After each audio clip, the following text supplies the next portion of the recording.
7 বছরের নাবালিকাকে ধর্ষণ মামলায় অভিযুক্তকে 20 বছরের কারাদণ্ড দিল খোয়াইয়ের বিশেষ পক্সো আদালত। সাথে জরিমানা করা হয়েছে 50,000 টাকা, অনাদায়ী অতিরিক্ত 6 মাসের কারাবাস।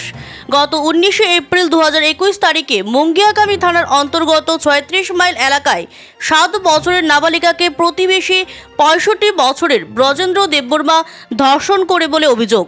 ওই দিনেই নাবালিকার বাবা ঘটনার বিবরণ দিয়ে মুঙ্গিয়াকামী থানায় ব্রজেন্দ্র দেববর্মার বিরুদ্ধে ধর্ষণের লিখিত অভিযোগ দায়ের করেন। রাতেই অভিযুক্তকে পুলিশ গ্রেফতার করে নিজ বাড়ি থেকে। তদন্ত শেষে পুলিশ 31 জুলাই 2021 তারিখে আদালতে চার্জশিট দাখিল করে।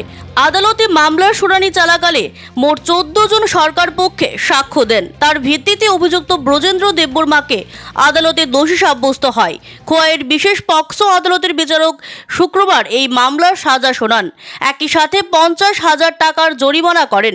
সরকার পক্ষ থেকে মামলাটি পরিচালনা করেন অভিজিৎ ভট্টাচার্য এবং অজিত সরকার। 2021 মুঙ্গিয়াকামী থানাতে একটা মামলা রুজু হয়, যার কেস নাম্বার হলো 11/2021 মুঙ্গিয়াকামী।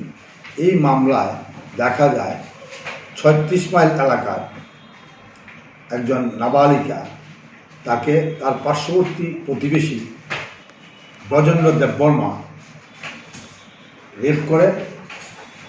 ওই দিন বিকেলেই ওই নাবালিকার বাবা মামলা রুজু করেন এবং আসামি গ্রেপ্তার হয়।